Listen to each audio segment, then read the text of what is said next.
अचानक क्यों चर्चा में है ओशो का पुणे वाला आश्रम। यहाँ जानिए पूरी कहानी। आध्यात्मिक और दार्शनिक गुरु के नाम से मशहूर रहे ओशो का पुणे वाला आश्रम हाल ही में चर्चा में है।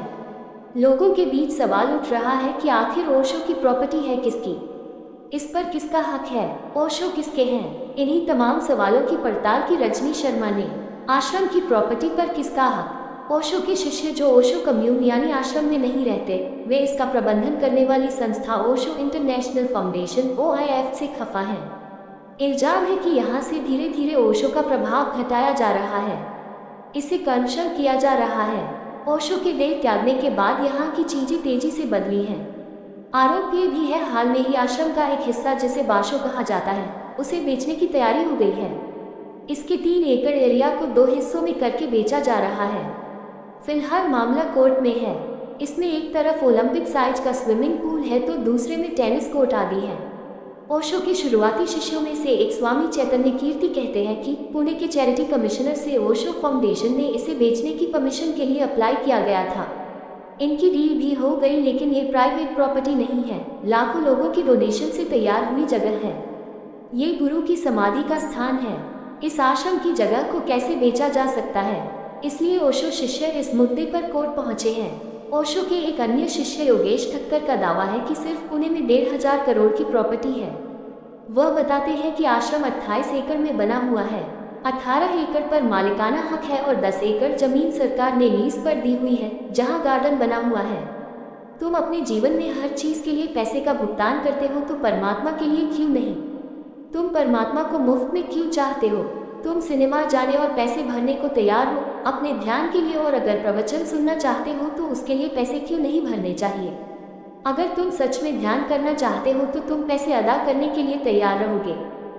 प्लॉट बेचने से इनकार नहीं, लेकिन यह मैनेजमेंट का फैसला। योगेश ठक्कर दावा करते हैं ओशो की इंटेलेक्चुअल प्रॉपर्टी के राइट्स भारत से बाहर यानी स्विट्जरलैंड में चले गए हैं। इसके लिए वहां ट्रस्ट बनाए गए हैं। यूरोप, अमेरिका, आयरलैंड आदि में शेल कंपनियां बनी हुई हैं। वे ट्रस्ट से सीधे काम लेकर पब्लिशिंग आदि का काम करती हैं। हमने यह बात बॉम्बे हाई कोर्ट के नोटिस में डाल दी। ये भारत की प्रॉपर्टी है। मई 2013 में हमने ये कोर्ट को बताया। उसी साल जून में ओशो की एक नकली वसीयत यूरोप की कोर्ट में आई। ट्रेडमार्क की सुनवाई के दौरान यह वसीयत रखी गई। हमें ओशो की मृत्यु के 24 साल बाद ये पता चल रहा था कि ऐसी भी कोई वसीयत है। फिर इसकी जांच कराई तो फर्जीवाड़ा निकला। इसके लिए भी सिविल और क्रिमिनल केस चल रहा है। ओशो फाउंडेशन इससे इनकार नहीं करता कि प्लॉट बेचा जा रहा है, लेकिन उनका तर्क है कि यह मैनेजमेंट का फैसला है। ओशो फाउंडेशन की प्रवक्ता और ट्रस्टी अमृत साधना कहती है कि रिजॉर्ट को इंटरनेशनल स्तर का बनाए रखने के लिए भारी खर्च होता है। कोरोना के दौर से आने वालों की तादाद कम हुई है। आर्थिक संकट की वजह से जमीन के कुछ हिस्से को बेचने का फैसला हुआ। उधर चैतन्य कीर्ति कहते हैं, हम चाहते हैं कि ओशो का आश्रम देश की धरोहर बन जाए। 16 फरवरी को प्रधानमंत्री को भी चिट्ठी भेजी गई है। इस मामले को संसद में उठाया जाना चाहिए। केस कोर्ट में है। इसी महीने 11 अप्रैल को सुनवाई है। पहले तो ओशो फाउंडेशन ने यह भी मानने से इनकार कर दिया था कि ओशो इंटरनेशनल रिजॉर्ट में ओशो की समाधि है। तब कोर्ट ने कहा कि वहां समाधि है और ओशो प्रेमियों को वहां जाने से रोका न जाए। 11 अगस्त 2022 के फैसले के बाद हम समाधि पर जा सकते हैं। यह ओशो की पूरी विरासत का मामला है। इल्जाम ये भी लगाया जा रहा है कि ओशो इंटरनेशनल फाउंडेशन ताकतवर विदेशी लोगों के हाथों में पहुंच गया है, लेकिन अमृत साधना कहती है कि सारे इल्जाम गलत हैं। ओशो इंटरनेशनल फाउंडेशन हमारे ट्रस्ट का नाम है। इसके सभी 5 ट्रस्टी भारतीय हैं। इनके नाम अमृत साधना, देवेंद्र सिंह देवल, लाल प्रताप भारती, मुकेश सारदा और विद्या खूबचंदानी हैं। ओशो की तस्वीरें हैं टी उत्सव बंद। ओशो प्रेमी सवाल करते हैं कि ओशो की सारी बौद्धिक संपदा पर विदेशियों का हक कैसे हो सकता है। उनकी 650 किताबों का 50 से ज्यादा भाषाओं में अनुवाद हुआ है। रॉयल्टी भी काफी आती है। ओशो के एक अन्य शिष्य शशिकांत सदैव कहते हैं, हर जगह से ओशो की तस्वीरें क्यों हटाई जा रही हैं। इस पर अमृत साधना कहती है, किसी की तस्वीर से किताब उस पंथ या धर्म से जुड़ जाती है। गीता सिर्फ कृष्ण के नाम से नहीं बिकती, अपने कंटेंट की वजह से बिकती है। वैसे भी ओशो की फोटो लगाना है या हटाना पब्लिशर्स तय करते हैं। ओशो की किताबों पर उनका ही नाम होता है। किताबों से लाखों की कमाई नहीं हो रही। हाँ, ओशो ट्रेडमार्क हमारे पास है। ओशो फाउंडेशन का कहना है कि इंटेलेक्चुअल प्रॉपर्टी का अधिकार ओशो ने उन्हें दिया है। जब ओशो प्रेमी सबूत मानते हैं तो अमृत साधना कहती है, ओशो ने हर बात लिखकर नहीं कही। इसका सबूत नहीं दिखाया जा सकता। कुछ चीजें अकेले में भी कही गई हैं और जब भी ओशो ने जो कुछ कहा उसे उसी हिसाब से बदला गया।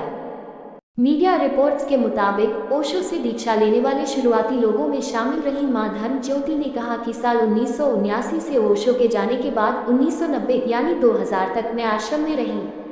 पहले हर शनिवार को संन्यास सेलिब्रेशन होता था।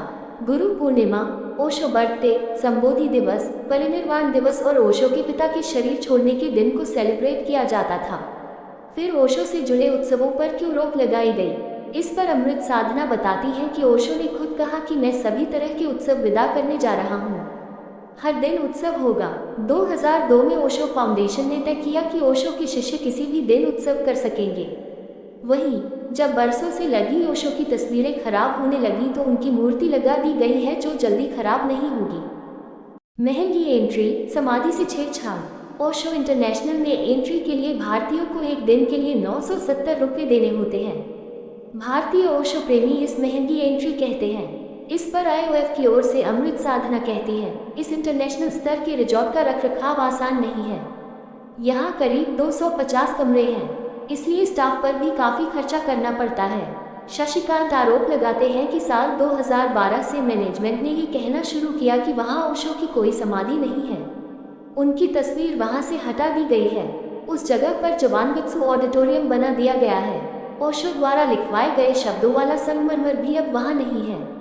वह पोडियम टूटा हुआ है जहाँ अपनी कुर्सी पर बैठकर ओशो प्रवचन देते थे। इस पर ओशो फाउंडेशन ने जवाब दिया कि जवानगत्सु हॉल में ओशो की अस्थियों को उन्हीं के अनुरोध के मुताबिक उनके बिस्तर के नीचे रखा गया है। अमृत साधना कहती है कि ओशो के शब्द भी बरकरार हैं। समाधि शब्द हटाने पर वह कहती है कि समाधि नाम ओशो ने नहीं दिया था, वह उनका बेडरूम था। उन्होंने शरीर छोड़ने से पहले ये कहा था कि मेरी अस्थियां बेड के नीचे रख देना और उस कमरे में ध्यान करना। उस हॉल का नाम जवानगत्सु हॉल है। संगमरमर की जगह वहाँ शीशा लगा है जिस पर Osho never born never died only visited this planet earth between December 11, 1931 January 1990 लिखा है। वह कहती हैं, मैनेजमेंट को इतना हक है कि इस जगह की देखरेख कर सके। आज भी ओशो का प्रवचन रोजाना होता है। पारंपरिक भजन कीर्तन ओशो को पसंद नहीं थे। ताज़ा विवाद ऐसे शुरू हुआ। ओशो को 21 मार्च 1953 को ज्ञान मिला था। इसे संबोधि दिवस कहा जाता है।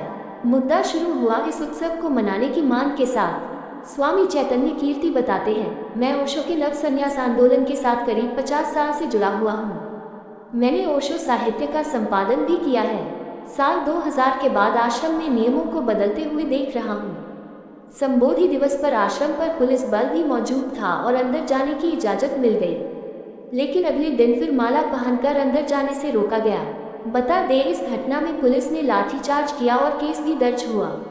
ओशो प्रेमी शशिकांत कहते हैं कि ओशो के सामने ही जब कुछ लोगों को उनकी माला पहनने की वजह से वीज़ा आदि मिलने में दिक्कतें आईं तो उन्होंने कहा था कि इसे न पहने, कभी न पहने, ऐसा नहीं कहा।